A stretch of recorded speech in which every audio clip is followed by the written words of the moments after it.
আজকে দুদিন চলছে আদিব বাড়িতে এসেছে। বাসায় যেন মন টিকছে না তার।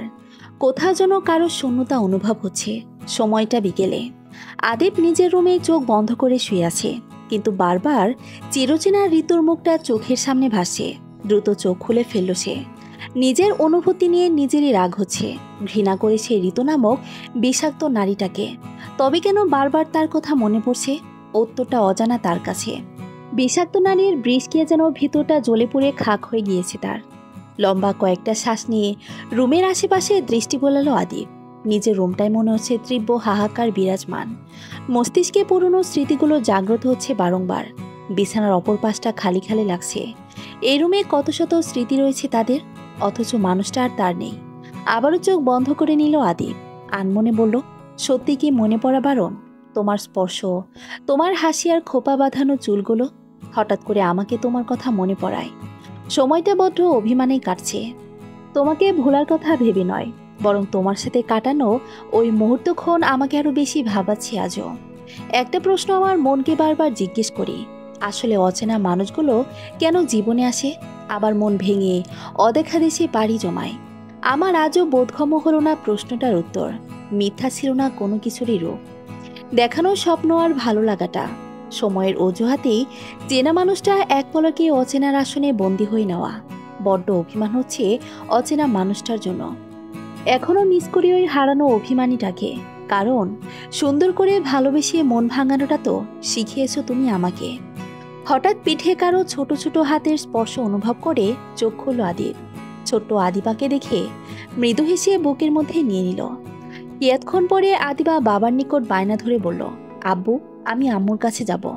আম্মু কোথায় গিয়েছে? এখনো আসে না কেন? আমাকে আম্মুর কাছে নিয়ে চলো আব্বু। চমকে উঠল আদিব। মুহূর্তে বুকটা মোচড় দিয়ে উঠল। বুক চেড়ে দীর্ঘ নিঃশ্বাস বেরিয়ে আসলো। কি বলবে সে? এসবের কি উত্তর দিবে সে? আজ মা থাকতে যে মাহারা মেয়েটা। আদিবা বাবার মুখের দিকে তাকিয়ে রইল উত্তর শোনবার আশায়। আদিব কিছু বলতে পারল না। কথা ভুলানোর জন্য নিজের ফোনটা হাতে নিয়ে কার্টুন বের করে বলল, আম্মু আসো, আমরা কার্টুন দেখি। এই দেখো কত ছোট ছোট বাবু, আমার কিউট আম্মুটার মতো। আদিবার উৎফুল্লিত হয়ে উঠল। মোবাইলটা হাতে নিয়ে মনোযোগ দিয়ে কার্টুন দেখছে আর হাসছে। আদিব মেয়েকে দেখে উঠে ফ্রেশ হয়ে নিল। আজকে মাকে নিয়ে ডক্টরের কাছে যাবে সে। ঋতু উদাসীন হয়ে ক্লান্ত শরীরে রান্না করছে রাতের জন্য। ইদানিং প্রায় সময়ই তার মাথা, হাড়, সন্ধিস্থলে ব্যথা করছে। শরীরে যেন একেবারে শক্তি পাচ্ছে না। খাওয়ার প্রতি অনীহা, বমি বমি ভাব। 1 মাসের মধ্যে ওজন অনেকটা কমে গিয়েছে। শ্বাসকষ্ট হচ্ছে। তার উপরে জসিমের আচরণের পরিবর্তন। ঋতুর টাকা নিয়ে ট্রেডার্সের ব্যবসা শুরু করেছে জসিম। তারপর থেকেই জসিমের আচার ব্যবহার অন্যরকম হয়ে যাচ্ছে দিন দিন। অকথ্য ভাষায় গালাগালি করে তাকে। আজকাল তার ডাকনাম হয়েছে খানকি মাগি। সব মিলিয়ে প্রচুর ডিপ্রেশনে আছে ঋতু। তবে কি জসিমের কাছে তার প্রয়োজন ফুরিয়ে গিয়েছে? সবকিছু ছিল কি তবে লোক দেখানো, নাকি বরাবরই তার টাকার প্রতি লোভ ছিল? হয়তো টাকার জন্যই এমনটা করেছে। টাকা নেওয়া শেষ, ভালোবাসাও শেষ। আজ ভাবছে এসব ঋতু। তার যে দেওয়ালে পিঠ ঠেকে গিয়েছে। এখন মুখ বুজে সহ্য করা ছাড়া যে কোনো উপায় নেই। সব রকমের পথ নিজের হাতে বন্ধ করে দিয়েছে। ইদানিং আদিবকে বারবার মনে পড়ছে। এত অসুস্থ শরীর দেখেও জসিমের মধ্যে কোনো ধরনের প্রতিক্রিয়া নেই। অথচ আদিব তার একটু ঠান্ডা লাগলেই পাগল হয়ে যেত। সেই মানুষটার সাথেই বেইমানি করেছে সে। আজ, এখন প্রতিনিয়ত আফসোস হচ্ছে তার। আদিবের কথা মনে পড়তেই চোখ দিয়ে নোনা জল গড়িয়ে পড়ছে তার। তরকারি পোড়া গন্ধ নাকে আসতেই হকচকিয়ে উঠল ঋতু। তরকারির সাথে সাথে তার মনটাও পড়ছে প্রতিনিয়ত। 2 মাস কেটে গেল। ডক্টর দেখানোর পরে আরো বেশি অসুস্থ হয়ে পড়েছে সুমনা বেগম। নিজের কাজও করতে পারছে না আজকাল। আদিবার খেয়ালও মাকে দেখাশোনার জন্য একজন মানুষ রেখেছে আদিব। তাকে প্রচুর ব্যস্ত থাকতে হয়। কেননা বাজারের মধ্যে ছোট্ট একটা কাপড়ের দোকান দিয়েছে। 1 মাসের মতো হয়েছে। মধ্যবিত্ত পুরুষরা কি আর দুবেলা বসে খেতে পারে? যেমন করে হোক তাদের সংসারে বোঝা বহন করতেই হবে। সারাদিন এক হাতে দোকান সামলিয়ে রাত 8টায় ক্লান্ত শরীরে বাসায় আসলো আদিব। বাসায় আসতেই মনে হয় তার একান্ত একজন মানুষ দরকার। এই যে ক্লান্ত শরীর নিয়ে বাসায় ফিরল, 1 গ্লাস ঠান্ডা পানি এগিয়ে দেবার জন্য হলেও একজন মানুষ দরকার হয়। নিজের কাজগুলো গুছিয়ে দেবার জন্য একটা তুমির দরকার পড়ে। একাকিত্বের সঙ্গ হিসেবে হলেও একজন নিজের মানুষ দরকার। কিন্তু একবার ভয়ঙ্করভাবে ঠকে যাওয়া মানুষগুলো যে আর দ্বিতীয় কাউকে বিশ্বাস কিংবা ভরসা করতে পারে না, তাদের যে ভয় হয়, মারাত্মকভাবে ভয় হয়। যতবার সুমনা বেগম আদিবকে বিয়ের কথা বলেছে, ততবারই আতঙ্কে উঠেছে আদিব। বিয়ের কথা শুনলেই মুখমণ্ডল গম্ভীর হয়ে যায় তার, কপালে পড়ে চিন্তার রেখা। সুমনা বেগম ছেলেকে জোর করে না, ছেলেকে সময় দিচ্ছে নিজেকে সামলানোর। আদিব কিছুক্ষণ পরে ফ্রেশ হয়ে মায়ের রুমে আসলো। সুমনা বেগম বিচলিত ভঙ্গিতে শুয়ে আছে, মনে হচ্ছে এই বুঝি দম ফুরিয়ে যাবে তার। আদিবা দাদির পাশে বসে গেমস খেলছে মোবাইলে। বাবাকে দেখা মাত্রই আব্বু বলে ঝাঁপিয়ে পড়ল বাবার কোলে। আদিব মেয়েকে কোলে নিয়ে আদর করে দিল, মেয়েও বাবার কপালে চুমু খেল। সারাদিন ক্লান্ত শরীরকে সতেজ রাখতে এটাই যেন যথেষ্ট। মেয়ে তার কথার ফুলঝুরি নিয়ে বসলো বাবার কাছে। সারাদিন পরে এইটুকু যেন মানসিক শান্তির কারণ আদিবের। অতপর মাকে ক্ষীণ কণ্ঠে ডাকল। ছেলের কণ্ঠে মা কর্ণকুহরে পৌঁছাতেই নড়ে চড়ে উঠলেন তিনি। ক্লান্ত কণ্ঠে বলল, বাবা আসছো তুই? কখন আসলি? মায়ের পাশে বসে কপালে হাত দিয়ে বলল, এই তো মা, মাত্রই আসলাম। ওষুধ খেয়েছো তুমি? হ্যাঁ বাবা, খেয়েছি। কালকে একবার ডক্টরের কাছে নিয়ে যাব তোমাকে। এখন শরীর কেমন লাগছে মা? ছেলের একটা হাত নিজের হাতের মুঠো নিয়ে মৃদুস্বরে সুমনা বেগম বলল, আর শরীর? সময় ফুরিয়ে আসছে আমার, বেশি দিন আর বাঁচব না রে বাবা। তার আগে তোর জীবনটা গুছিয়ে দিতে চাই। বিয়েটা করে নে বাবা, জীবনটাকে আর একটা সুযোগ দে। সব মেয়ে এক না রে, তোর একটা পথ হলে মরে গেলেও শান্তি পাবো। আর না করিস না, আমি মরে গেলে এই ছোট্ট আদিবার কি হবে? কে দেখে রাখবে মেয়েটাকে? তোর বা কি হবে? ছোট আদিবা একবার বাবার মুখের দিকে তাকায়, আবার দাদির মুখের দিকে তাকালো। তার ছোট্ট মস্তিষ্কে এসব যেন কিছু বোধগম্য হচ্ছে না। সে নিশ্চুপ হয়ে ফ্যালফ্যাল করে তাকিয়ে রইল। আদিব নড়ে চড়ে বসে গম্ভীর কণ্ঠে বলে উঠল, ছি মা, এসব কি বলছো? তোমার কিছু হবে না আমি থাকতে। সুমনা বেগম নিজের হাত ছাড়িয়ে বাচ্চাদের মতো মুখ ফিরিয়ে নিয়ে নিশ্চুপ হয়ে রইল। কারোর উত্তর পায়নি সে। বরাবরের মতো আদিব বিয়ের বিষয়টা এড়িয়ে যায়। মনে মনে অভিমান হলো সুমনা বেগমের। আদিব দীর্ঘশ্বাস ছেড়ে কিছু একটা ভাবল। মাকে আর কোনো প্রকার কষ্ট দিতে চায় না আদিব। মায়ের শেষ বয়সটায় সেবা যত্ন করার জন্য, মেয়েটা দেখার জন্য হলেও ব্যক্তিগত একজন নারীর প্রয়োজন। তাই এক প্রকার বাধ্য হয়ে থমথম মোডে হ্যাঁ বলে দিল। সে বিয়ে করবে, মায়ের পছন্দ অনুযায়ী করবে। সুমনা বেগমের মুখে হাসি ফুটল। মনে মনে অনেক আগেই পাশের গ্রামের একটা মেয়ে ঠিক করে রেখেছে ছেলের জন্য, তার সাথে বিয়ে দেবে সিদ্ধান্ত নিল। আদিব গম্ভীর মুঠে মেয়েকে বসিয়ে রেখে উঠে রান্নাঘরে চলে গেল। রাতের জন্য রান্না করবে বলে মাকে কিছুতে কাজ করতে দেয় না আদিব। বাড়িতে আসার পর থেকে রান্নাঘরে এসে চোখ দুটো জ্বলছে তার। কে জানতো তাকে দ্বিতীয়বারের মতো আবারও বিয়ে করতে হবে। সে তো খুব করে এক নারীতে আসক্ত হতেই চেয়েছিল। সৃষ্টিকর্তা কি তবে স্বয়ং এটা লিখে রেখেছে তার ভাগ্যে? হতাশার শ্বাস ফেলে রান্নায় মনোযোগ দিল আদিব। রাত 11টায় জসিম বাসায় আসলো। ঋতু অচেতন দেহটা টানতে টানতে দরজা খুলল। জসিম ঋতুকে পাশ কাটিয়ে ভেতরে ঢুকলো। একটা বাক্য ব্যয় করল না দুজন আর কেউ। ঋতু ভারী কয়েকটা শ্বাস ছেড়ে দরজা লাগিয়ে খাবার বাড়তে গেল। তার শরীর দিন দিন খারাপ থেকে খারাপের দিকে। আগের সৌন্দর্য আর নেই, শরীর শুকিয়ে গিয়ে চামড়া খসখসে হয়ে গিয়েছে। অনেক বলার পরে জসিম 3000 টাকা দিয়েছিল। তা দিয়ে গত মাসে একবার ডক্টর দেখিয়েছিল, কিন্তু ফলাফল শূন্য, কোনো উপকার পেল না। ঋতু জসিমকে খাবার দিয়ে ভয়ে ভয়ে পাশে দাঁড়িয়ে রইল। আজকাল জসিমকে প্রচণ্ড ভয় পায় ঋতু। না জানি আবার কখন গালাগালি শুনতে হয়। জসিম এসে খেতে বসলো একাই। একবার জিজ্ঞেস করলো না পাশে দাঁড়িয়ে থাকা মানুষটাকে সে খেয়েছে কিনা। জসিম একটু ভাত মুখে নিয়েই নাক মুখ কুচকে। তা দেখে আতঙ্কিত হয়ে উঠল ঋতু। ফাঁকা ঢোক গেল, তার আগেই বিকট শব্দ হলো। জসিম ভাতের প্লেট ছুঁড়ে মারল ফ্লোরে। ভাত তরকারি ছড়িয়ে ছিটিয়ে ঋতুর গায়ে পড়ল। জসিম দ্রুত পায়ে এসে ঋতুর চুলের মুঠি ধরে পড়ল। খানকির মাগি, রান্না করার সময় তোর মন থাকে কোথায় আজকাল? নাকি আবার কোনো নতুন ভাতার ধরছস মাগি? আমার কষ্ট করা আনা টাকা দিয়ে বাজার করি, আর তুই অখাদ্য কুখাদ্য রান্না করিস। সারাদিন রোগের বাহানা করো, আজ তোর সব রোগ ছাড়িয়ে দেব। বলে আরো জোরে চুল টান দিল জসিম। পিঠে পড়ল শক্তপোক্ত পুরুষালীর হাতের অগণিত থাপ্পড়। ঋতু আতঙ্কিত হয়ে উঠল। ব্যথায় কুঁকড়ে উঠল তার শরীর। এই জসিমকে এই জসিমকে তো সে চিনে না ঋতু।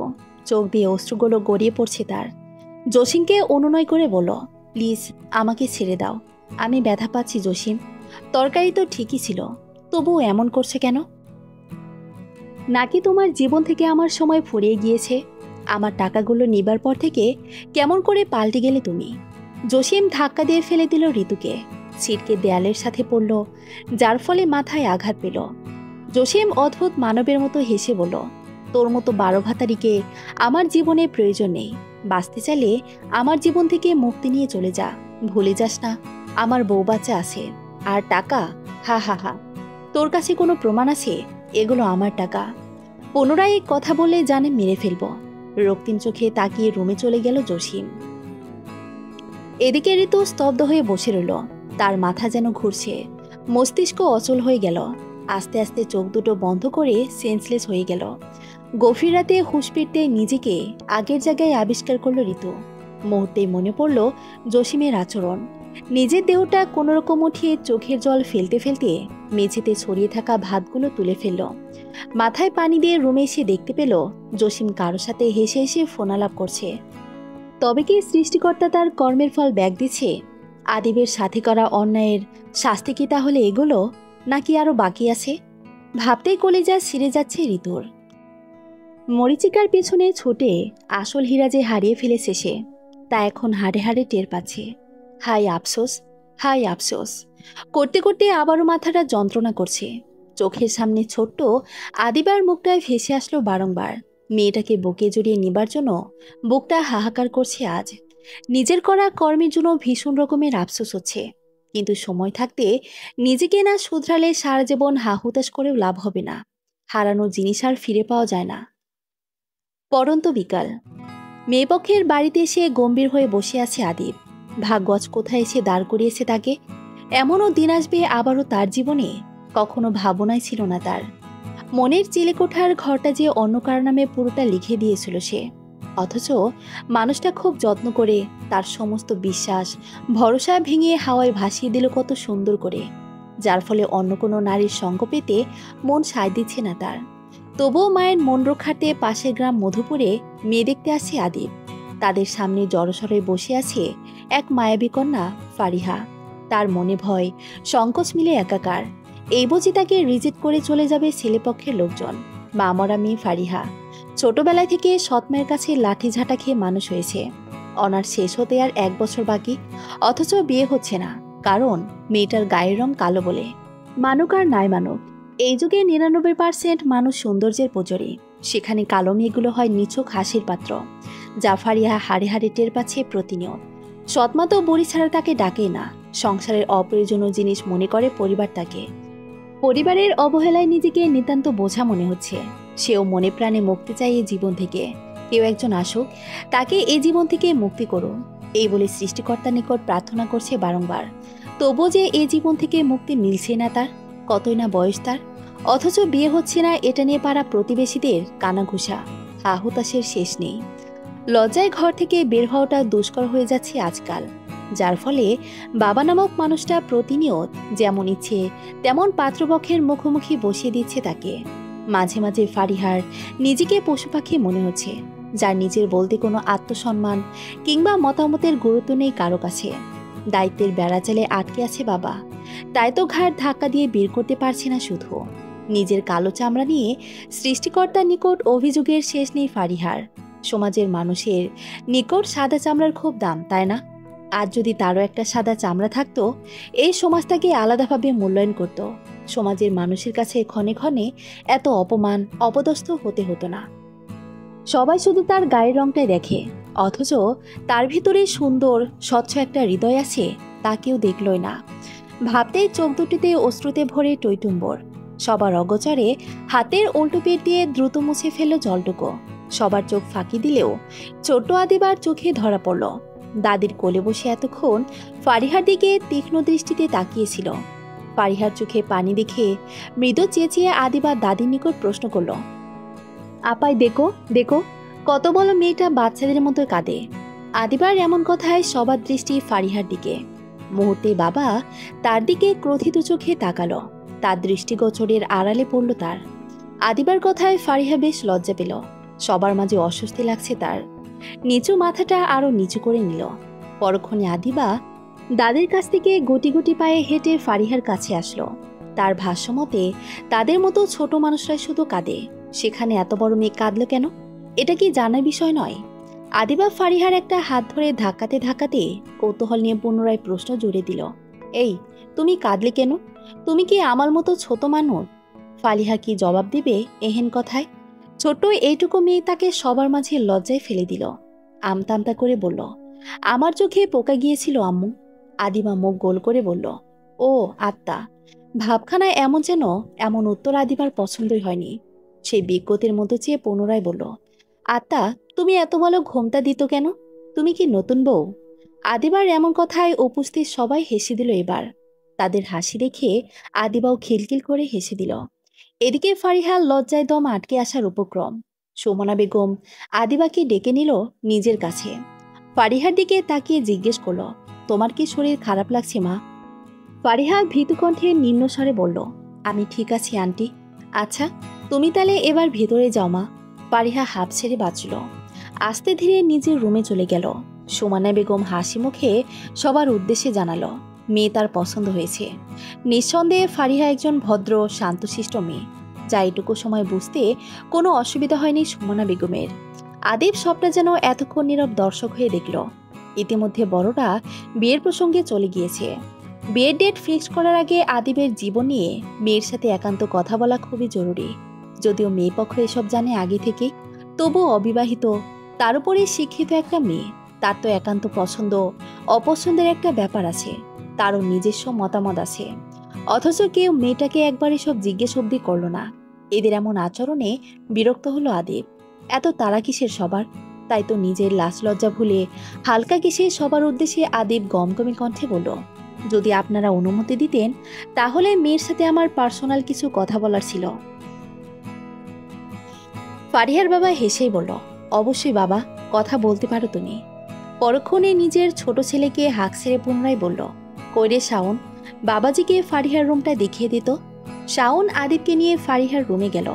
ফারিহা খাটে বসা ছিল। তার কেমন যেন আনিজি লাগছে আদিবকে দেখে। নিজের পরা ওড়নাটার এক সাইড ধরে হাত কচলাছে। দুজনকে রেখে রুমের বাইরে এসে দাঁড়ালো শাওন। আদিব কোনো ভনিতা ছাড়া শক্তপক্ত কণ্ঠে বলল, আমার আপনাকে কিছু বলার ছিল ফারিহা।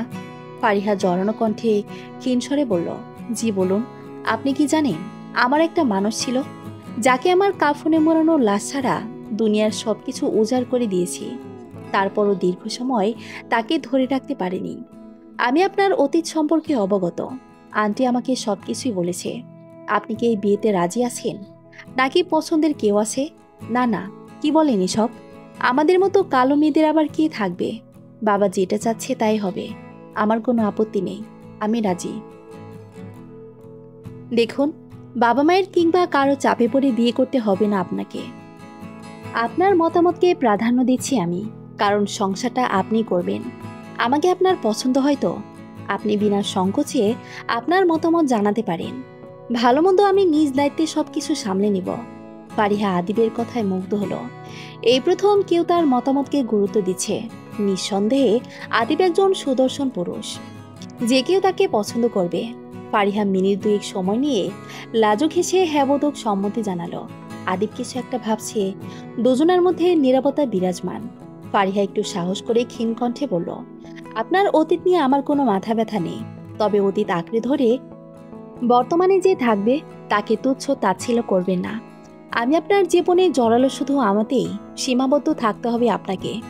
আর একটা কথা, আমার গায়ের রং কালো নিয়ে আপনার কোনো অভিযোগ আছে নাকি? দেখুন, আপনার গায়ের রং কালো কিংবা সাদা এসব ব্যাপার না। অবশ্যই আপনার মনটা সুন্দর হতে হবে। সত্যি কথা বলতে দ্বিতীয়বারের মতো কারো জীবনে জড়ানোর ইচ্ছাই ছিল না আমার। মায়ের জন্য, পরিস্থিতির জন্য বাধ্য হয়ে বলতে পারেন। তবে আপনাকে আপনার প্রাপ্য সম্মান, আপনার অধিকার সম্পর্কে সচেতন থাকব। কথা দিচ্ছি, আমি আপনাকে শুধু নিজের বউ করতে চাচ্ছি না মিস ফারিহা, আমার মেয়ের জন্য একজন মা নিতে চাচ্ছি। আমার ছোট্ট মেয়েটাকে মানুষ করার দায়িত্ব দিতে চাচ্ছি আপনাকে। আমার মায়ের জন্য একটা মেয়ের মতো বউ নিতে চাচ্ছি। এই দুজনকে আপনাকেই দেখতে হবে। বলুন, পারবেন তো এসব? আমি আমার সাধ্যমতো চেষ্টা করব। তাদের যত্নের কোনো ত্রুটি রাখবো না আমি। বিশ্বাস রাখতে পারেন। হা হা, বিশ্বাস? বিশ্বাস শব্দটা কাচের টুকরো নাই ভেঙে গিয়েছে। হারিয়ে গিয়েছি সেই কবে আমার জীবন থেকে। মেনে নিলাম আপনার কথা, তবে বিশ্বাস করতে পারলাম না। কেন জানেন? ফারিহা আবিদের দিকে পূর্ণ দৃষ্টি নিক্ষেপ করে জলদি বলে উঠল, কেন? ফারিহার জানার কৌতূহল দেখিয়ে আদিব মৃদু হাসল। অতঃপর ক্ষীণকণ্ঠে আক্ষেপ করে বলল, আমি মানুষকে বিশ্বাস করে দেখেছি বহুবার। এক প্লেটে খাওয়া মানুষটাও খুব সুন্দর করে বিশ্বাসঘাতকতা করেছে। এক বালিশে শোয়া মানুষটাও ভীষণ যত্ন করে মন ভেঙেছে, চোখে চোখ রেখে নিখুঁতভাবে মিথ্যে বলেছে। অতঃপর বিশ্বাসঘাতকরাই আমায় আপন পর মানুষ চিনতে শিখিয়েছে। সত্যি বলতে, বিশ্বাস নামক শব্দটা আমার ডিকশনারি থেকে ডিলিট হয়ে গিয়েছে। আদিবের চোখ ছিল তীব্র তাচ্ছিলতা। নিজেকে সামলে লম্বা শ্বাস ছাড়ল। একটু থেমে পুনরায় আবার বলল আদিব, যাক এসব ছাড়ুন। আমি আবারও বলছি, আপনি মন থেকে মেনে নিতে পেরেছেন তো সব কিছু? অভিযোগ নেই তো কোনো? হ্যাঁ, আমি মেনে নিয়েছি। আমার কোনো অভিযোগ নেই এই বিষয়ে। Okay fine. আর কিছু জানার কিংবা বলার আছে আপনার? ফারিহা মাথা নেড়ে না জানালো। আদিব যাবার জন্য পা বাড়ালো। আবারও কিছু একটা ভেবে পিছন ঘুরে বলল, আজ আসি আমি কেমন? ভালো থাকবেন আপনি। বলেই লম্বা লম্বা পা ফেলে চলে গেল। ফারিহা আবিদের যাওয়ার দিকে তাকিয়ে মুচকি এসে মনে মনে আওড়ালো, জানি না পৃথিবীতে কতদিন বাঁচব, তবে যতদিন বেঁচে থাকবো বা বেঁচে থাকার সুযোগ পাবো, ততদিন আপনজনদের কাছে প্রিয় হয়ে তাদের ভালোবাসায় থেকে তাদের ভালোবেসে জীবন কাটাতেই চাই। জানেন, সবার একজন নিজস্ব মানুষ থাকা দরকার পরে জীবন সংসারে, যে অন্তত মন খারাপে মন ভালো করার দায়িত্ব নেবে। আমি না হয় আপনার এই দায়িত্বটা নিলাম মিস্টার আদিব। দুই পরিবারের কারো কোনো আপত্তি নেই এই বিয়েতে। অবশেষে বিয়ের ডেট ফিক্সড করলো বড়রা। মেয়ে পক্ষ থেকে কেনাকাটার জন্য দুদিনের সময় নিল সুমনা বেগম। আগামী শুক্রবার দিবাগত রাতে বিয়ে হবে জানিয়ে দিলেন তিনি। তারপরে আরও কিছু কথাবার্তা বলে বিদায় নিয়ে নিজেদের বাড়ির পথে রওনা দিল তারা। ব্যস্তভাবে একটা দিন চলে গেল, বিয়ে হবার আর একটা দিন বাকি আছে। এদিকে জসিমের মানসিক শারীরিক নির্যাতন, তার আচরণে অতিষ্ঠ হয়ে এক প্রকার পালিয়ে বাসা থেকে আজ নিজের গ্রামে এসেছে ঋতু। দুপুর হওয়ায় মানুষজন কম রাস্তায়, তাই কারো চোখে পড়েনি ঋতুকে। দু একজন দেখেছে, তারা দেখেই নাক মুখ কুঁচকে ফেলল। সেদিকে পাত্তা না দিয়ে ক্লান্ত শরীরে ভাইয়ের বাসায় এসে দরজায় কড়া নাড়ালো ঋতু। দরজায় বারবার ধাক্কার শব্দ কানে আসতেই বিরক্ত নিয়ে দরজা খুলল ঋতুর ভাবি মৌমিতা। দরজার ওপাশ থেকে ঋতুকে দেখে ভূত দেখার মতো চমকে উঠল মৌমিতা। পা থেকে মাথা অবধি ভালো করে পর্যবেক্ষণ করল সামনে থাকা জীর্ণশীর্ণ মানবীকে। এই ঋতু আর আগের ঋতুর মধ্যে আকাশ পাতাল ব্যবধান। ঋতু মৃদু হেসে বলল, কেমন আছো ভাবি? পরক্ষণে নাক মুখ কুঁচকে ফেলল মৌমিতা। ঘৃণিত দৃষ্টিতে চেয়ে রইল, রুষ্ট কণ্ঠে বলল, তুমি এখানে কেন? ঋতু দরজার দিকে এগোতে এগোতে হাসি মুখে বলল, কেন আসতে পারে না নাকি? দেখি সাইড দাও, আমাকে ভেতরে ঢুকতে দাও ভাবি। মৌমিতা ঋতুকে ঘাট ধাক্কা দিয়ে চেঁচিয়ে বলল, খবরদার, আর এক পাও এগোবে না। যেখান থেকে এসেছো সেখানেই যাও। তোমার মতো মেয়ের কোনো জায়গা হবে না আমার ঘরে। কোন মুখ নিয়ে এসেছো? লজ্জা করছে না? আর তোর আর লজ্জা? জসিমের আদর ফুরিয়ে গিয়েছে নাকি মা? নাকি তোর শরীরের চাহিদা মিটে গেছে? আরও অকথ্য ভাষায় গালাগালি শুরু করে দিয়েছে মৌমিতা। ঋতু ছলছা চোখে করুণ দৃষ্টি নিক্ষেপ করলো ভাবির মুখের দিকে। কি হয়েছে মৌমিতা, এমন চেঁচাচ্ছ কেন তুমি? এদের কথা শুনে ঘর থেকে কথা বলতে বলতে বেরিয়ে আসলো ঋতুর ভাই রিয়ান। বোনের চেহারা দেখে মুহূর্তেই চোখ মুখ শক্ত হয়ে গেল তার। মুখ ঘুরিয়ে নিল বোনের থেকে। এই মেয়ে তাদের মান সম্মান নষ্ট করে সমাজের কাছে হাসির পাত্র বানিয়ে দিয়েছে। তার মুখও দেখতে চায় না রিয়ান। ঋতু ভাইকে দেখে ভরসা পেল, আবেগ জড়ানো কণ্ঠে বলল, ভাইয়া। রিয়ান রেগে গেল, ক্রোধিত কণ্ঠে বলল, মৌমিতা, এই মেয়েকে আমার চোখের সামনে দিয়ে যেতে বলো এক্ষুনি। আমার কোনো বোন নেই, মরে গেছে সে আগেই ঋতু। এই মেয়েকে আমি চিনি না, এর মুখও জানি কোনোদিন আমি দেখতে না পাই। বলেই ভেতরে চলে গেল রিয়ান। মৌমিতার স্বামীর এমন আচরণে বেশ খুশি হয়েছে। বিজয় একটা হাসি দিল তিনি। ঋতুকে ভেঙচি কেটে মুখের ওপরে দরজা লাগিয়ে দিল। ঋতুর চোখ দিয়ে বৃষ্টির ন্যায় অশ্রুকণাগুলো চোখের কার্নিশ বেয়ে গড়িয়ে পড়ছে। আজ তার কান্না কারো চোখেই পড়ে না। অথচ একটা সময় ঋতু ছিল সবার আদরের। সেই মানুষগুলোই তার দিক থেকে মুখ ফিরিয়ে নিয়েছে। শুধু মানুষ না, ঋতুর মনে হচ্ছে গোটা পৃথিবীটাই তার থেকে মুখ ফিরিয়ে নিয়েছে। ভাই ভাবির অপমানে বিষণ্ণ মন নিয়ে বাড়ি থেকে বেরিয়ে পড়ল ঋতু। পথে মধ্যে শুনতে পেল আদিবের জন্য মেয়ে ঠিক করেছে তার মা। এমন কথা কর্ণকুহরে পৌঁছাতেই হৃদয়টা রক্তাক্ত হচ্ছে ঋতুর। না না, আদিব অন্য কারো হতেই পারে না। যেমন করে হোক আদিবের কাছে একটু আশ্রয় ভিক্ষা চাইবে সে। প্রয়োজনে হাতে পায়ে ধরে ভিক্ষা চাইবে। শুধু একটু আদিবের প্রশান্ত বুকে মাথা রেখে প্রাণ ভরে নিঃশ্বাস নেবে। দুপুরের খাবার খেয়ে আস্তে ধীরে হেঁটে হেঁটে নিজের দোকানের দিকে যাচ্ছিল আদিব। পথে মধ্যেই হুট করে কেউ সে পেছন থেকে তার হাত ধরে ফেলল। আকস্মিক এমন ঘটনায় চমকে উঠল আদিব। পরক্ষণে চিরচেনা সেই কণ্ঠে আদিব নামটি কর্ণ করে পৌঁছাতেই হকচকিয়ে উঠল সে। মুহূর্তে পা জোড়া যেন বরফের মতো জমে গেল তার। এটা কি তার শোনা ভুলল নাকি সত্যি? নিশ্চিত হতে শব্দের উৎস খুঁজতে পিছনে ঘুরতেই চোখ মুখ শক্ত হয়ে গেল তার। দৃষ্টিতে যেন ঘৃণা উপচে উপচে পড়ছে। এই মানুষটাকে এখানে মোটেও আশা করেনি সে। মুহূর্তেই পুরনো ক্রোধ, ক্ষোভ, ঘৃণা মিলেমিশে একাকার হয়ে মাথা চাপা দিল তার। নিজের হাতটা এক ধাক্কায় ছাড়িয়ে নিয়ে দুকদম পিছিয়ে গেল সে। ঋতুর দিকে একটিবারও তাকালো না অবধি। পরক্ষণেই উল্টো পথে হাঁটা দিল সে। রাস্তার মধ্যে বসে শৃঙ্গেট করতে চাচ্ছে না সে। তার থেকে ভালো এখান থেকে দ্রুত চলে যাওয়া। মন থেকে একবার মুছে গেলে তার ছায়াটাও সহ্য হয় না অপর মানুষটার। আবিদেরও এই মানুষটার সাথে কথা বলতে ঘৃণা হচ্ছে, তীব্র ঘৃণা হচ্ছে। এই নারী তার কেউ না, কেউ না, সে অন্য কারো অধিকার। আদিবের এমন আচরণের মন ক্ষুণ্ণ হলো ঋতুর। অজানা এক অভিমান বাসা বাঁধল হৃদয় গহীনে। তার আদিব এমন করে বদলে গেল কি করে? চোখ দুটো ছলছল করছে তার। পরক্ষণে নিজের করা অন্যায়ের জন্য অনুশোচনার অনলে দগ্ধ হচ্ছে ভিতরটা। এটাই তো তার প্রাপ্য। দীর্ঘ নিঃশ্বাস ত্যাগ করল ঋতু। ঋতুর ভাবনার ভিতরে লম্বা লম্বা পা ফেলে অনেকটা পথ অতিক্রম করে ফেলেছে আদিব। ঋতু এক প্রকার দৌড়ে গেল আদিবের কাছে। মৃদু চেঁচিয়ে বলল, আদিব যেও না আদিব, আমাকে তোমার সাথে নিয়ে যাও প্লিজ। আমাকে একটু শান্তি দিবে? এই মনটা যে বড্ড ক্লান্ত। আমার কর্মের ফলারে বহন করতে পারছি না আমি। আমাকে একটা বার অন্তত শান্তি দাও আদিব, আমি একটু শান্তি চাই।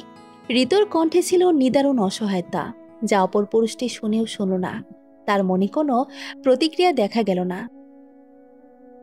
যতই প্রিয় মানুষ হোক না কেন, একবার মন থেকে উঠে গেলে দ্বিতীয়বারের মতো আর মনে বসানো যায় না। অবিশ্বাস একবার মনের দরজায় কড়া নাড়িয়ে হাতছানি দিলে তার অসহায়ত্ব তখন নিছক ছলনা মনে হয় অপর মানুষটির নিকট। ঋতু পুনরায় আদিবের ডান হাতটা শক্ত করে আঁকড়ে ধরল।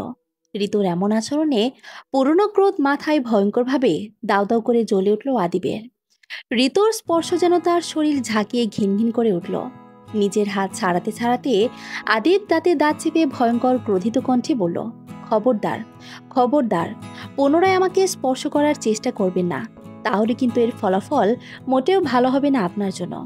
আবির, দয়া করে আমার কথাটা একবার শোনো। আমাকে আর একটিবার সুযোগ দাও প্লিজ। আমার মেয়েটার ভবিষ্যতের কথা চিন্তা করে হলেও আর একটা সুযোগ দাও আবিদ। আমি তোমার পায়ে পড়ি। ঋতুর চোখের জল ফেলতে ফেলতে কথাগুলো বলেই সত্যি আদিবের পা জড়িয়ে ধরল। পা ছাড়ুন প্লিজ, আমি আপনার কথা মোটেও শুনতে চাচ্ছি না ঋতু। আপনি আগে আমার কাছের কেউ থাকলেও বর্তমানে আপনি অন্য কারো স্ত্রী। অন্যের জিনিস হস্তক্ষেপ করার স্বভাব আপনার থাকলেও নিশ্চয়ই আমার নেই। কিছু ভুলের কখনো ক্ষমা করা যায় না। আর রইল আমার মেয়ের কথা, আমার মেয়ে, মা বাবা দুজনই আমি। এতদিন যখন সামলাতে পেরেছি মেয়েকে, অবশ্য বাকি জীবনও পারবো। আমি বেঁচে থাকতে কখনো আমার মেয়ের মাকে প্রয়োজন হবে না আশা রাখছি। আপনার এসব চিন্তা করতে হবে না খামোখা। যদি চিন্তাই হতো অন্তত এত কিছু করার আগে একবার হলেও ভাবতেন। এখন আর এসব ভেবে লাভকে বলুন। আপনি আপনার সংসার নিয়ে ভালো থাকুন। শুধু শুধু ঝামেলা না করে এখান থেকে চলে যান দয়া করে। না না, আমি যাব না। আমি তোমাকে ভালোবাসি আবিদ। আমি আমার করা ভুল বুঝতে পেরেছি আবিদ। আমি অন্য কাউকেই চাই না। আমি তোমার কাছেই থাকতে চাই। আমার ভুল হয়ে গিয়েছে, এবারের মতো ক্ষমা করো। আমি একটু শান্তি চাই, তোমার সাথে বাঁচতে চাই, তোমার কাছে একটু আশ্রয় চাই আবিদ। প্লিজ আমাকে ফিরিয়ে দিও না। কি নিষ্পাপ ছিল সেই চাওয়া! আহা, এই চাওয়ার মধ্যে ছিল না কোনো ছলনা। কণ্ঠে ছিল মানুষটিকে হারানোর অসহায়ত্ব, প্রিয় মানুষটিকে হারানোর ভয়। সময়ের মূল্যায়ন না করে অসময়ে চাওয়া আদৌ কি পূর্ণতা পায়? পায় না। সঠিক সময়ে নিজের করা কর্মগুলোর দিকে লক্ষ্য রাখতে হয়, নিজের আবেগকে নিয়ন্ত্রণ করে বিবেকে সচল থাকতে হয়, তবেই জীবনে সার্থকতা মিলে। না হয় নিজের করা ঘৃণিত কর্মের জন্য আজীবন মানুষের কাছে প্রতিনিয়ত হাসির পাত্র হয়ে মরতে মরতে বাঁচতে হয়। প্রিয় মানুষের প্রতি বিশ্বাসে একবার ভাঙন ধরে গেলে তখন সে সত্য কথা বললেও সেখানে অবিশ্বাসের ছোঁয়া লেগে যায়। বিশ্বাস হলো মাটির পুতুলের মতো, ভাঙার পরে সেটা জোড়া দিলেও ভাঙার দাগটা ঠিকই থেকে যায়। তেমনি ঋতুর আবেগে কথা শুনেও হৃদয় এতটুকু দয়া হলো না আবিদের। সে শব্দ করে হাসল, পরক্ষণে কণ্ঠে তাচ্ছিলতার সুর টেনে বলল, ভালোবাসা?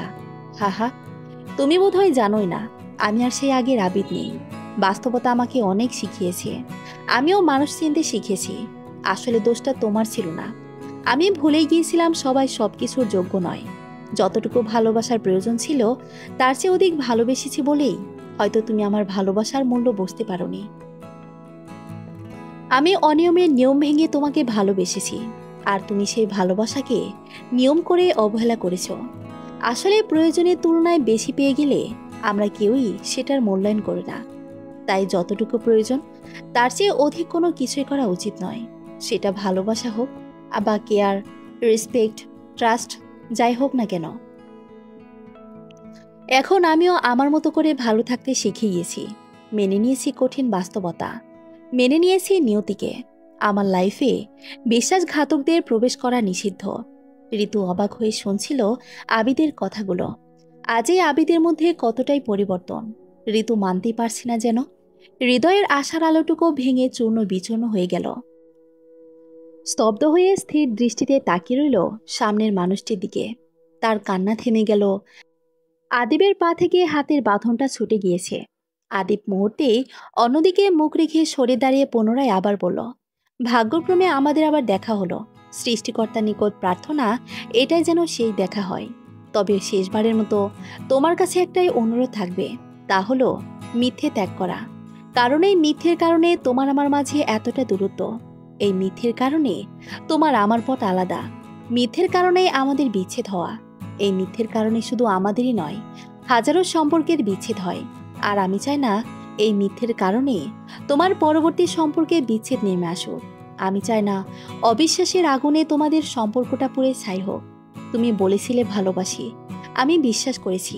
তোমার নানান রকমের মিথ্যে জেনেও আমি সুযোগ দিয়েছি। তবে সুযোগ একবার দেওয়াটা ঠিক আছে, কিন্তু বারবার দেওয়া বোকামি। আর ভুল তো মানুষই করবে, কিন্তু যে ভুল জেনে শুনে বারবার করা হয় সেটাকে ভুল বললে নিঃসন্দেহে মূর্খতা করা হবে। তাই আমিও পারলাম না আরেকবার সেই ভুলকে প্রশ্রয় দিতে। আবিদ আর এক মুহূর্ত দাঁড়ালো না, পা বাড়ালো নিজের গন্তব্যে। ঋতু রাস্তার ওপরে বসে আদিবের যাওয়ার দিকে অসহায় দৃষ্টিতে তাকিয়ে রইল। এদের এতক্ষণের চিৎকার চেঁচামেচি কান্নার শব্দ শুনে গ্রামের কিছু মানুষ ঋতুর নিকট এসে জড়ো হলো।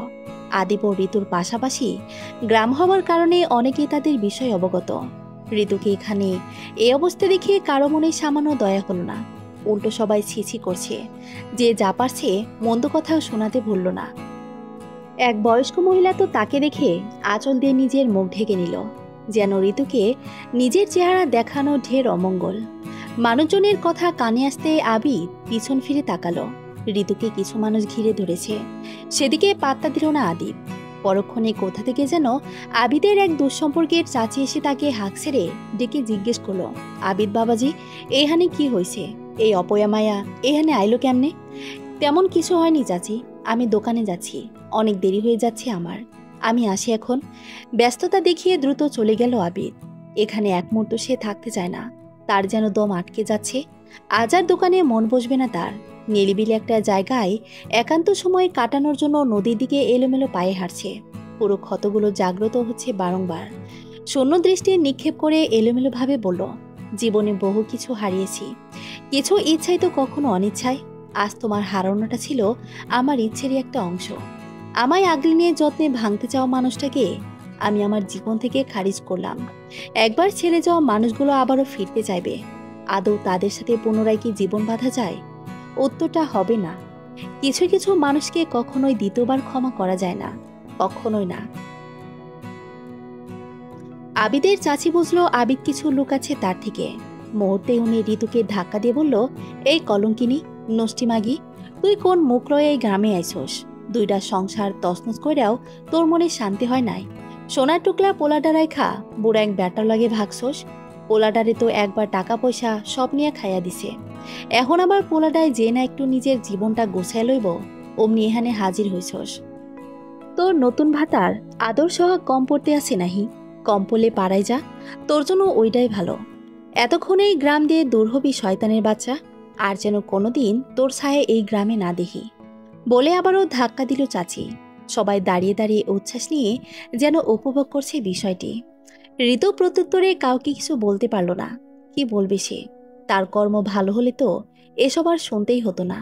অনুতপ্তের আগুনে হৃদয়টা দুমড়ে মুচড়ে যাচ্ছে, অথচ কাউকে বোঝাতে পারছে না। লোকজনের এমন বাজে বিশ্রী বিশ্রী বাক্য আর সহ্য করতে পারল না ঋতু। ক্লান্ত শরীর, এক বুক অসহ্য যন্ত্রণা নিয়ে গ্রাম ছাড়ল ঋতু। আবার জসিমের নিকট যাবে বলে গাড়িতে বসল। আজ আর আপন বলতে কেউ নেই, তার কষ্টগুলো অনুভব কেউ করছে না। বিশাল এই পৃথিবীতে সে সম্পূর্ণ একা। জসিমের ওইখানে তার শেষ ভরসা। যত কষ্ট দিক, একটা থাকার মতো আশ্রয় তো আছে। পরক্ষণে আবার মনে মনে ভয়ও হচ্ছে, যদি জসিমও তাকে সবার মতো তাড়িয়ে দেয়। প্রায় ঘণ্টাখানেক হয়েছে নদীর পাড়ে ঘাসের ওপরে শুয়ে আকাশের দিকে তাকিয়ে নিকোটিনের ধোঁয়া উড়াচ্ছে আবিদ। নিজের কষ্টগুলো যেন নিকোটিনের ধোঁয়ার সাথে সাথে উড়িয়ে দিচ্ছে ওই দূর আকাশে। অতিরিক্ত সিগারেট খাবার ফলে মাথা টনটন করছে তার। হাতের সিগারেটটায় দুইটা টান দিয়ে ছুঁড়ে ফেলে দিল। আকাশের দিকে তাকিয়ে বার কয়েক দীর্ঘ নিঃশ্বাস ছাড়ল আবিদ। অতপর মনে মনে আওড়ালো, আমি অভিশাপ দিচ্ছি না, তবে আমি ক্ষোভ করে যাই আমার সাথে অন্যায় করা মানুষদের আল্লাহ তাআলা নিজের হাতে শাস্তি দিক। আজ না হোক, আজ থেকে 10 বছর কিংবা 10 যুগ পরে হলেও তারা তাদের কর্মফল ভোগ করুক। তারা উপলব্ধি করুক, আল্লাহ ছাড় দেন কিন্তু ছেড়ে দেন না। তারা উপলব্ধি করুক, অন্যকে ঠকালে নিজেকেও ঠকতে হয়। অন্যকে কষ্ট দিলে সেই কষ্ট সুদসহ নিজের কাছেও ফিরে আসে। মাথাটা ঘুরছে তার। উঠে গিয়ে নদীর পানি দিয়ে ভালোভাবে চোখে মুখে ছিটালো। পরক্ষণে সুমনা বেগম ফোন দিয়ে বাজারের কিছু লিস্ট দিল। আজকের বিষয়টি এখনো তার অজানায় রয়ে গেল। মায়ের ফোন পেয়ে নিজেকে সামনে নিল আবিদ। মধ্যবিত্ত পুরুষ মানুষদের ভেতরের কষ্ট জাগ্রত করতে নেই, তাদের কষ্টগুলো বুকের ভেতরে খুব গোপনে মাটি চাপা দিয়ে রাখতে হয়। কেননা তাদের যে অনেক দায়িত্ব জীবন সংসারে। নিজের কষ্টগুলো মাথা থেকে ঝেড়ে হেলে দুলে নিজের বাড়ির দিকে রওনা দিল আবিদ। ঋতু ঢাকায় পৌঁছাতে রাত 10টা বেজে গিয়েছে। বাস থেকে নেমে ক্লান্ত দেহ, বিষণ্ণ মনটা টেনে হিঁচড়ে কোনো মতে জসিমের বাসার দিকে যাচ্ছে। এরপরে তার সাথে ঠিক কি হবে আদৌ জানা নেই তার। জসিমের ভয়ে বুকে ধোকপোকানি হচ্ছে। ঋতু অনুভব করছে সারা শরীরে মৃদু কাঁপছে তার। তবুও এক বুক সাহস নিয়ে এগিয়ে যাচ্ছে। এছাড়া যে তার কোনো উপায় নেই হাতে। নিজে দোষে সৃষ্টিকর্তাদের তার সকল পথ বন্ধ করে দিয়েছে। শরীর, চোখে মুখে স্পষ্ট বিষণ্ণতার ছাপ।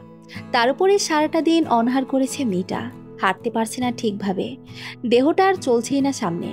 নিজের কাছে টাকাও আছে খুব সীমিত, তবুও ক্ষুধার জন্য কিছু খেতেই হবে। হঠাৎ চোখে পড়ল একটা চায়ের দোকান। সেখান থেকে 10 টাকা দিয়ে দুটো পাউরুটি কিনে পানি দিয়ে ভিজিয়ে গপাগপ খেয়ে নিল। দোকানদার অবাক চোখে এক ক্ষুধার্ত মেয়ের খাওয়া দেখল। পেটের ক্ষুধার জন্যই তো মানুষ কত কি করে। যে মেয়েটা এসব দেখলে একটা সময় নাক ছেটকিয়েছে, আজ পেটের দায়ে অমৃত ভেবে খাচ্ছে শুকনো পাউরুটি। ঘণ্টাখানিক হয়েছে জসিমের বাসার সামনে জবুথবু হয়ে বসে আছে ঋতু। বাসার দরজায় বড় একটি তালা ঝুলানো। চারপাশে শুনশান নীরবতা বিরাজমান। রাত তরতর করে বাড়ছে, অথচ মানুষটার কোনো খবর নাই। ঋতুর ফোনটা অবধি তুলছে না, মনটা কোগাইছে তার। তবে কি শিলার নিকট গিয়েছে জসিম? ঋতু ছিল তার কয়েকদিনের মোহ, গুটি কয়েকদিনের প্রয়োজন মাত্র। মোহ কেটে গিয়েছে, এখন ঋতুর দর্শনও বিষাক্ত ঠেকাচ্ছে জসিমের কাছে। সংসারের জন্য শিলাকে খুব দরকার, তাই সেটা হাড়ে হাড়ে অনুভব করে জসিম। তাই তো শিলাকে নিজের কাছে আনবার জন্য মরিয়া হয়ে উঠেছে জসিম। ঋতু কয়েকদিন আগে শুনেছিল যেভাবে হোক শিলাও তার ছেলে মেয়েদের ঢাকায় নিয়ে আসবে। এ নিয়ে তাদের মধ্যে তুমুল ঝগড়া হয়েছিল। তাকে বারবার বাসা থেকে যাবার হুমকি দিয়েছিল জসিম। সেখানে গতকাল সে নিজ ইচ্ছায় জসিমকে কিছু না বলেই বাসা থেকে চলে গিয়েছিল। এমনটা করা একদম ঠিক হয়নি তার। নিজের জায়গাটা নিজেই হাতছাড়া করল সে। জসিমের মতো মানুষ দ্বারা সবই সম্ভব। মাথা ভর্তি দুশ্চিন্তা, একাধিক প্রশ্ন কিলবিল কিলবিল করছে মস্তিষ্ক জুড়ে। তবে কি জসিম শিলাকে নিয়ে আসবে? তাকে যদি বাসায় আর না তোলা হয়, একাই শহরে কি করবে সে? কোথায় যাবে? না, আর ভাবতে পারছে না ঋতু। তার মাথাটা তীব্র যন্ত্রণা করছে। আরও কিছু সময় অপেক্ষা করছে ঋতু, কিন্তু আসছে না জসিম। ক্লান্ত শরীর নিয়ে সারা রাত এখানে বসে থাকাও সম্ভব নয়। মিনিট 10 দূরত্বে বান্ধবী রিয়ার বাসা। একবার ভাবলো সেখানে যাবে, আবার ভাবলো এত রাতে তাদের বিরক্ত করা কি ঠিক হবে? সিদ্ধান্তহীনতায় ভুগছে ঋতু। হুট করে সিদ্ধান্ত নিল রিয়াকে একবার কল করা যাক। যদি যেতে বলে তবে যাবে সে। কয়েকবার কল দিতে রিসিভ করলো রিয়া। ঋতু আকতি কণ্ঠে বলল, দোস্ত আমি আসবো তোদের বাসায়, বড় বিপদে পড়েছি। একটা রাত জায়গা হবে তোদের বাসায়? প্লিজ, একটা রাত শুধু। এত রাতে ঋতু তার বাসায় আসবে শুনে কপালে ভাঁজ পড়ল অপর প্রান্তের মানুষটির। খানিক চিন্তিত হয়ে প্রশ্ন করল, এত রাতে আমাদের বাসায় আসবে মানে? কোনো সমস্যা হয়েছে নাকি তোর নতুন জামাই বাসা থেকে বের করে দিয়েছে? শেষের কথাটা খোঁচা দিয়ে বলল রিয়া, যা ঋতুর হৃদয়ে হাজারটা সূচের মতোই বিঁধল। ঋতু আজকের ঘটনা আড়াল করলো, মুখে একটু হাসি টেনে বলল, কি যে বলিস তুই? আমি গ্রামে গিয়েছিলাম কয়েকদিন আগে, আজই একটু আগেই ফিরলাম। আর উনি হঠাৎ ব্যবসার কাজে ঢাকার বাইরে গেছে, ফিরতে অনেক রাত হবে। বাসার চাবিটা ওনার কাছে। বাসার সামনে একা একা ভয় করছে আমার। রিয়া বিশ্বাস করলো কিনা বোঝা গেল না, তবে সে অনুভব করছে ঋতু একদমই ভালো নেই। ঋতুর এমন একটা ঘৃণিত কাজের জন্য তার উপরে ক্রোধিত রিয়া। একসময় দুজন খুব ঘনিষ্ঠ বন্ধু ছিল, এখন দুজনের মাঝে বড্ড দূরত্ব। আগে তার অনেক বিপদে বেশ সাহায্য করেছে ঋতু। এই মানুষটি বিপদে তাকে কি করে না করা যায়? মানবতার খাতিরে কয়েক সেকেন্ড চুপ করে আসতে অনুমতি দিল রিয়া। অনুমতি পেয়ে আর 1 সেকেন্ড ব্যয় করল না ঋতু। দ্রুত পায়ে এগেল রিয়ার বাসায়। ঋতুর জীর্ণশীর্ণ মুখশ্রী দেখে গোপনে দীর্ঘশ্বাস ছাড়ল রিয়া। রিয়ারও তার হাজবেন্ড সাজিদকে নিয়ে এক রুমের একটি বাসায় ছোট্ট সংসার তাদের, যার ফলে সবকিছু এক রুমের মধ্যে। ঋতু ফ্রেশ হয়ে এসে খাটের কিনারায় বসলো। তার একপাশে রিয়া ও সাজিদ বসা। কয়েকবার লক্ষ্য করছে ঋতু, সাজিদ তার শরীরের দিকে গভীর দৃষ্টিতে তাকাচ্ছে। এই দৃষ্টি ভালো ঠেকছে না ঋতুর কাছে। সে মাথা নত করেই আছে। রিয়া ঋতুকে পর্যবেক্ষণ করলো কিছু সময়। মুখ দেখে মনে হচ্ছে সারাদিন কিছুই খায়নি। তাই ঋতুকে বসতে বলে ফ্রিজ থেকে খাবার নিয়ে গরম করতে গেল রান্নাঘরে। এই সুযোগে সাজিদ এসে ঋতুর পাশ ঘেঁষে বসলো। ঋতু লাফ দিয়ে উঠে মৃদুস্বরে বলল, কি করছেন কি ভাইয়া? দূরে গিয়ে বসুন। পরক্ষণে ঋতুর একটি হাত ছো মেরে টেনে নিয়ে নিজের পাশে বসিয়ে দিয়ে সাজিদ ফিসফিস করে বলল, এত দূর দূর করছো কেন শালিকা? বুড়ো বয়সের ব্যাটারা তোমার কাছে চান্স পায়, আমি ইয়াং দুলাবাই হই কি আমার সুন্দরী শালিকে একটু আদর করতে পারি না? একটা রাত হবে কি? একবার আসো, তোমার বুড়ো জামাই থেকে অনেক বেশি সুখ দিব। বলেই পৈশাচিকভাবে হাসল সাজিদ, যা দেখে ঘৃণা ক্রোধ মিলেমিশে একাকার ঋতুর শরীর ঘিনঘিন করছে। নিজেকে আর নিয়ন্ত্রণ করতে পারল না ঋতু। এক ঝটকায় নিজের হাত ছাড়িয়ে নিয়ে সাজিদের গালে এক থাপ্পড় মারতে হাতে গোতে হাতটা শক্ত করে চেপে ধরল সাজিদ। মুহূর্তে ব্যথায় কুঁকড়ে উঠল ঋতু। সাজিদ হাত আরও একটু শক্ত করে ধরে দাঁতে দাঁত চেপে নিম্ন স্বরে কটমট করে বলল, বেশ্যার মাগি, তোরে অপবিত্র শরীর নিয়ে এত অহংকার? মনে হচ্ছে দুধের ধোয়া তুলসী পাতা তুই। তোকে তো আমি দেখে নেব মাগি। এরই মধ্যে রিয়ার পায়ের আওয়াজ শোনা গেল। এই শব্দ কর্ণ করে পৌঁছাতেই ঋতুর দিকে রক্তিম চোখে একবার তাকিয়ে হাত ছেড়ে দিয়ে রুম থেকে বাহিরে চলে গেল সাজিদ। লজ্জায় ঘৃণায় চোখ দুটো ঝাপসা হয়ে এলো ঋতুর। আজ নিজের করা ভুলের জন্য প্রতি পদে পদে অপমানিত লাঞ্ছিত হতে হচ্ছে তাকে।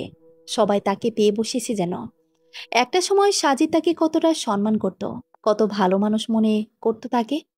অথচ সেই মানুষটা আজ তাকে কুৎসিত প্রস্তাব দিচ্ছে। এই পুরুষ কি আদৌ ভালো মানুষ? না, এরা হচ্ছে মুখোশধারী শয়তান। এই শহরে প্রতিটি অলিতে গলিতে এমন হাজারো মুখোশধারী ভদ্রলোক রয়েছে। এমন শয়তানের পাল্লায় পড়ে আজ জীবনে এত দুঃখ দুর্দশা। আজ আবির তার কাছে থাকলে হয়তো দুঃখরা তাকে ছুতেই পারত না। আফসোস, মানুষটাকে নিজেই ঠকিয়েছে সে। তার সমস্ত বিশ্বাস তাসের ঘরের মতো ভেঙে মিলিয়ে দিয়েছে হাওয়ায়। তার সরলতা নিয়ে খেলা করেছে প্রতিনিয়ত।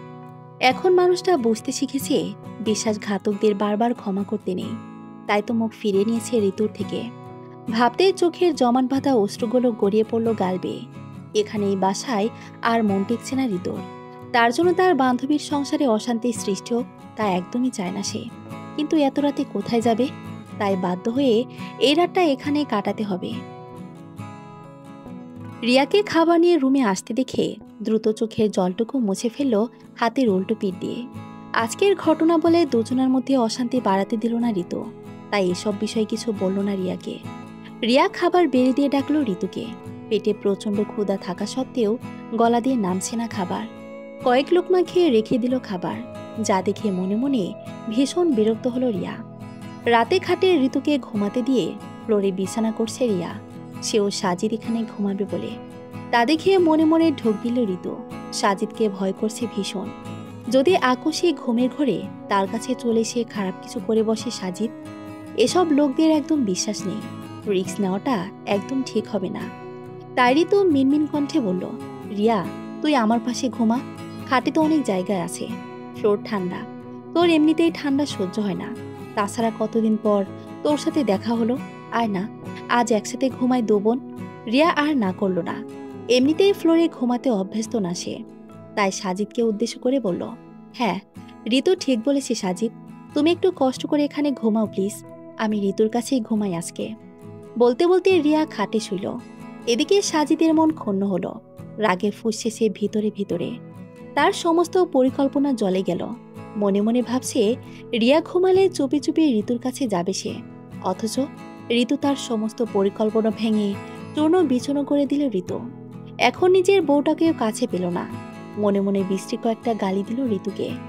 ঋতু রিয়াকে ঝাপটে ধরে সারা রাত ভয়ে ভয়ে নির্ঘুম কাটিয়ে দিল। অতপর খুব ভরে উঠে জসিমের বাসার সামনে চলে গেল।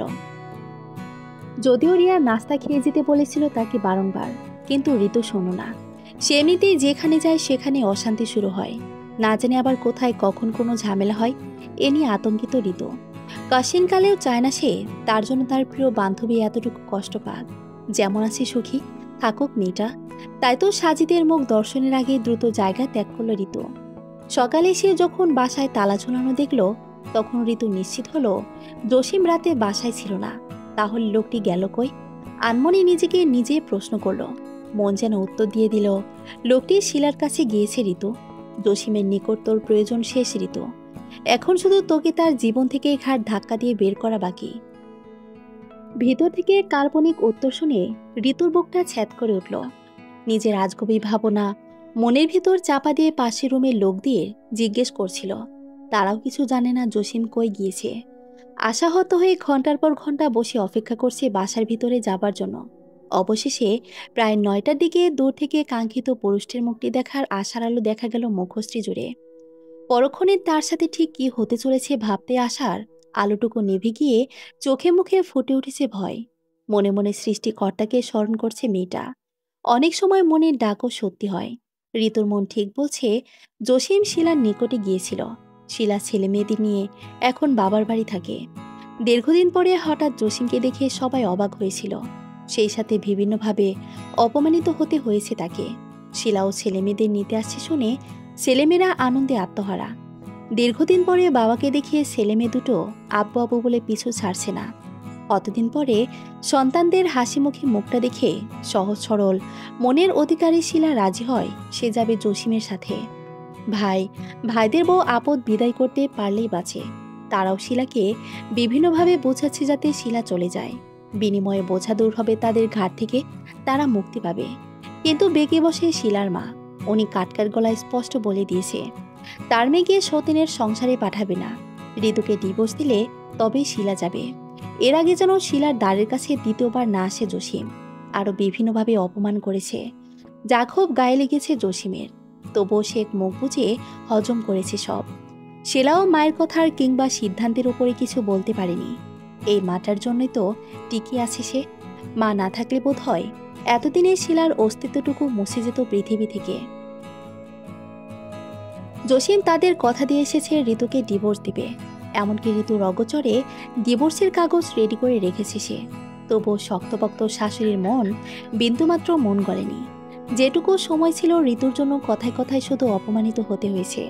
আর এসব সহ্য করতে না পেরে পুনরায় ঢাকা এসেছে জসিম। বাসার সামনে আসতে যখন ঋতুকে চোখে পড়ল, তখনই ভেতরের সমস্ত ক্রোধ মুহূর্তে মাথা চাপা দিল। এই মেয়ের জন্য তো গ্রামের মানুষ তাকে দেখে ছিছি করে। জসিম তেড়ে এসে ঋতুর গলা চেপে ধরে বিশ্রী বাক্যে গমগম কণ্ঠে বলল, নটির বাচ্চা নটি, তুই এখানে কেন? তুই না চলে গেলি তোর ভাতারের কাছে, আবার আসছিস কেন? কার কাছে রাত কাটিয়েছিস এখানে, অপয়া নষ্টি মাগি? আমার চোখের সামনে থেকে যা এক্ষুনি।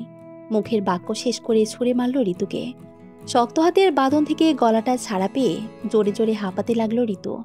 জসিম তালা খুলে ভেতরে ঝাঁপে অমনি ঋতু দৌড়ে এসে জসিমের একটা হাত ধরে আকুতি মিনতি কণ্ঠে বলল, তুমি আমাকে ভুল বুঝো না জসিম, আমাকে তাড়িয়ে দিও না, দোহাই লাগে জসিম, আমি আর কখনো কোথাও যাব না বাসা থেকে, শেষবারের মতো ক্ষমা করে দাও। জসিম উচ্চস্বরে বলল, মাগি হাত ছাড়, তোকে আর আমার ঘরে তুলব না, তোর জন্য যত অশান্তি, তুই চলে যা আমার চোখের সামনে থেকে। বলে এক ঝটকায় নিজের হাত ছাড়িয়ে নিল জসিম। আকস্মিক ধাক্কায় ঋতু তার সামলাতে না পেরে ছিটকে দেয়ালের সাথে পড়ল। মুখ দিয়ে উচ্চারিত হলো, ও মাগো। এদের চিৎকার গালমন্দ কথা শুনে পাশের বাসার কিছু লোক জড়ো হলো। ঋতুকে একজন মহিলা তুলে বসালো। জসিমকে হুমকি দিয়ে বলল, বাসায় এসে বউটাকে এভাবে মারতেছেন কেন? আপনি কি মানুষ? এমন করলে আমরা কিন্তু পুলিশ ডাকতে বাধ্য হব। জসিম বাজখাই গলায় বলল, এই খানকি আমার বউ না, আপনারা সাক্ষী, আমি এই মুহূর্তে ওরে তালাক দিলাম। সাথে সাথে মুখে 3বার তালাক উচ্চারণ করলো জসিম। ঋতু অবাক হয়ে দেখছে মানুষটাকে, কি করেনি এই মানুষটার জন্য সে, অথচ আস্তার জীবন থেকে মুক্ত করে দিবার আগে একটিবারও ভাবল না। এমন ঘটনায় উপস্থিত সবাই হতবাক। জসিম দ্রুত ভেতরে প্রবেশ করে। ভেতর থেকে ডিভোর্স পেপার ও কাবিনের 1 লক্ষ টাকার একটি চেক ঋতুর মুখের উপরে ছুঁড়ে মারল। ঋতু কাঁপা কাঁপা হাতে কাগজটা তুলে যখন দেখতে পারল ডিভোর্স পেপার, অমনি কলেজাটা দুমড়ে মুচড়ে উঠল তার। দিক বেদিক শূন্য হয়ে সবার সামনে জসিমের পা ঝাপটে ধরে কাঁপা কাঁপা কণ্ঠে বলল, আমার সাথে এত বড় অন্যায় করো না জসিম, আল্লাহ ছাড়বেন না তোমাকে, দয়া করে আমাকে এভাবে তাড়িয়ে দিও না, তোমার জন্য সব শেষ করেছি, সবাইকে ছেড়েছি, তুমি তো জানো, তুমি ছাড়া আমার আর কোথাও যাবার জায়গা নেই, আমার আশ্রয়টুকু এভাবে কেড়ে নিও না। মেয়েটির করুণ আর্তনাদ শুনে উপস্থিত মানুষগুলোর চোখে জল টইটুম্বর, কিন্তু পাষাণ হৃদয়ের মানুষটির এতটুকু মায়া হলো না। সে ধাক্কা দিয়ে সরিয়ে দিল ঋতুকে। এক মহিলার চোখের জল মুছতে মুছতে বলল, ইসলামী শরীয়ত মোতাবেক তোমাদের তালাক হয়ে গেছে মা, কাঁদিস না, আল্লাহ আছেন উপরে, এসব অমানুষকে মুক্ত করে দে, ডিভোর্স পেপার সাইন করে দে, তারপর এখান থেকে জীবনটা নিয়ে চলে যা মা, ভাগ্যে যা আছে তাই হবেই। ঋতু চিৎকার দিয়ে বলল, আমার জীবনটা তুই নষ্ট করে দিলি জানোয়ারের বাচ্চা, আমার সাথে করা অন্যায়ের জন্য তুই শাস্তি পাবি, তুই বাঁচবি না, তোর আয়ু কমে গিয়েছে, জাহিল, তুই বেশি দিন বাঁচবি না, তোর বিদায়ের পালা এবার। হঠাৎ চুপ হয়ে গেল ঋতু। অবশেষে কাঁপা কাঁপা হাতে মুক্ত করে দিল জসিমকে। ব্যস্ত শহরে ব্যস্ত মানুষগুলো সবাই চলে গিয়েছে যার যার ঠিকানায়, শুধু রয়ে গেল ঋতু। তাকে কেউ সঙ্গে নিল না, সবকিছু হারিয়ে আছে নিঃস্ব। প্রাপ্তির খাতাটা একেবারেই শূন্য, এত বড় পৃথিবীতে কেউ তার রইল না। চারপাশে যেন শূন্যতা বিরাজমান, তার বুকটা হাহাকার করছে আজ সব হারিয়ে। তবে কি এটাই তার কর্মের ফল, নাকি আরো বাকি আছে? ভাবল না কিছু আর। সবকুল হারিয়ে অতিশোকে পাথর হয়ে গিয়েছে মেয়েটা। রাস্তার পাশ ধরে এলোমেলো পায়ে হাঁটছে অচেনা অজানা ঠিকানায়। বাসর ঘরে বসে আছে ফারিহা, তার কোলটা দখল করে আছে ছোট্ট আবিদা। ছোট্ট মেয়েটা চুপ করে গুটিসুটি মেরে ফারিহার গায়ের সাথে লেপ্টে আছে। মনে হচ্ছে বহুদিন পরে এক মায়ের উষ্ণতা অনুভব করছে সে। ফারিহাও মায়ের মতো মমতাময় হাত দিয়ে আষ্টে পৃষ্ঠে জড়িয়ে নিয়েছে মেয়েটাকে। মেয়েটার মুখের দিকে তাকিয়ে আছে ফারিহা, কত মায়া মেয়েটার মুখে। অবশেষে আজ ঘরোয়াভাবে তার বিয়ে হয়েছে আবিদের সাথে। সুমনা বেগম আজই নিয়ে এসেছে তাকে। এতক্ষণ নতুন বউ দেখার জন্য মানুষজন ছিল, রাত বাড়ার সাথে সাথে চলে গিয়েছে সবাই। ততক্ষণে ফারিহাকে আবিদের রুমে নিয়ে এসেছে সুমনা বেগম, সাথে এসেছে আবিদাও। সে ফারিহার পাশে পাশে ঘুরছে। ফারিহা তা দেখে আদিবাকে কোলে তুলে নিল, সাথে সাথে একদম চুপ করে আছে আবিদা। সুমনা বেগম পাশে বসে ফারিহাকে মৃদুস্বরে ডাকল, ফারিহা মা। জি আম্মা বলুন। আদিবা ঘুমাচ্ছে? আমার কাছে দাও, তোমার কষ্ট হচ্ছে নিশ্চয়ই। না আম্মা, কি যে বলেন, কষ্ট হবে কেন, ঘুমায়নি এখনো, থাকুক আমার কাছে। সুমনা বেগম হুট করে ফারিহার একটি হাত ধরে অনুরোধ করে, কান্নারত কণ্ঠে বলল, মারে, আমার ছোট নাতিটাকে কখনো কষ্ট দিও না। আমার অবর্তমানে নিজের মেয়ের মতো দেখে রেখো ওকে। মা থেকে মা নেই বাচ্চা মেয়েটার। আজ থেকে আদিবা তোমার হাতে তুলে দিলাম মা। কখনো বুঝতে দিও না তুমি ওর সৎ মা। এটা আমার অনুরোধ মা। সুমনা বেগমের চোখের পানি কয়েক ফোঁটা ফারিহার হাতে পড়তেই কেঁপে উঠল সে।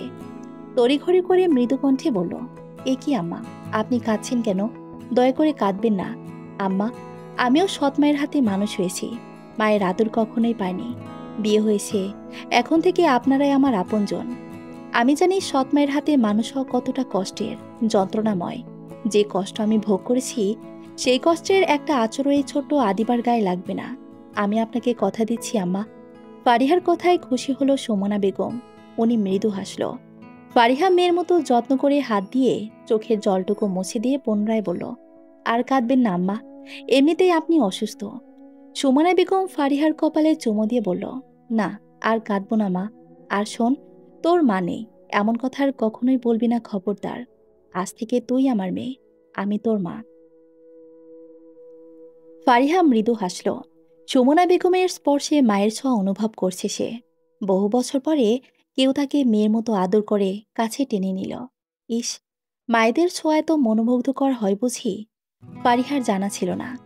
বসার ঘরে কারো কথার আওয়াজ শুনে সুমনা বেগম রুম থেকে চলে গেল। ফারিহা এই সুযোগে আবিদার কপালে চুমু খেল। তারপর নিজের বুকের সাথে জড়িয়ে ধরে বলল, আজ থেকে তুই আমার মেয়ে, আমি তোর মা। আমি থাকতে তোকে কখনো মায়ের কষ্ট অনুভব করতে দিব না। আবিদার ড্যাবড্যাব করে তাকিয়ে রইল। সে কি বুঝলে কে জানে। কিছু সময় পরে তার আদো আদো কণ্ঠে বলল, তুমি আমার আম্মু? হ্যাঁ মা, আমি তোমার আম্মু। আত্মা, আমি তোমাকে একটু আম্মু বলে ডাকি। ইস, মাহার এক অসহায়ত্ব মেয়ের কি নিষ্পাপ আবদার। ফারিহার চোখ দুটো ছলছল করে উঠল। সেও তো আবিদার মতো মাহারা ছিল। ফারিহার চোখে জল দেখে আবিদার ছোট মস্তিষ্ক ব্যথিত হল। সে করুণ কণ্ঠে বলল, থাক, আমি আম্মু ডাকবো না তোমালে। তুমি কান্দো না নতুন বউ। ফারিহা দ্রুত নিজের চোখে জলটুকু মুছে ফেল। একটু হেসে বলল, আমি কাঁদছি না আম্মু, তুমি আম্মু বলে না ডাকলে অনেক কাঁদব। আবিদা ঝড়ের বেগে কয়েকবার ডাকল, আম্মু আম্মু, আমার আম্মু। কতদিন পরে কাউকে আম্মু ডেকে ছোট বাচ্চাটা আনন্দিত। একটু পরপর ডাকছে আম্মু বলে। তৃষ্ণার্ত হৃদয়ে মনে হচ্ছে এক ফালি স্বচ্ছ জল, যা ছোট্ট আবিদাকে তৃপ্তি দিচ্ছে। ফারিহা আবিদাকে যত দেখছে, যত কথা শুনছে, তত মায়া হচ্ছে। কতটা আদরে মায়াবী বাচ্চা মেয়েটা। মন চাচ্ছে সারাদিন আদর করতে। ইস, এত সুন্দর বাচ্চা রেখে তার মা অন্য পুরুষের সাথে কি করে থাকে। মনে মনে ফারিহা ধিক্কার জানালো ঋতুকে। কিছু সময় আবিদা ঘুমিয়ে পড়ল। তার একটু পরেই সুমনা বেগম নিজের কাছে নিয়ে গেল আবিদাকে। যদিও ফারিহা বলেছিল থাকুক তার কাছে, তবুও সুমনা বেগম জোর করে নিয়ে গেল। কেননা যতই আপন ভাবো, মেয়েটা তো বিবাহিত জীবনে নতুন। তারও স্বপ্ন আছে এ রাত নিয়ে। রাত 12টা এখন। ফুলসজ্জিত ঘরে আবিদের জন্য অপেক্ষা করছে ফারিহা। আসার পর থেকে লোকটাকে তার চোখে পড়েনি তার। নীরব রজনীতে না চাইতেও কত শত ভাবনা আবিদকে নিয়ে ভাবছে সে। অবশেষে তার অপেক্ষার অবসান ঘটিয়ে ভেতরে প্রবেশ করল আবিদ। আবিদের উপস্থিতি টের পেয়ে লজ্জায় অজানা এক অনুভূতিতে নিয়ে যাচ্ছে ফারিহা। হয়তো এখান থেকে শুরু হবে তাদের নতুন জীবনের সূচনা। নতুন দাম্পত্যের জীবন থেকে সপ্তাহখানেক সময় অতিবাহিত হয়েছে। সমাজের নিয়ম অনুযায়ী বিয়ের 2 দিন পরে নতুন বউকে নিয়ে আবিদকে শ্বশুরবাড়ি থাকতে হয়েছে 2 দিন। তাদের সাথে ছিল আবিদাও। এ নিয়ে আবিদের অগোচরে ফারিহাকে অনেকেই খোঁচা দিয়ে কথা বলেছে। চলবে গল্প অন্ধবিশ্বাস, 2য় পর্ব। 3য় পর্ব পড়ার আমন্ত্রণ হলো সবাইকে। ধন্যবাদ।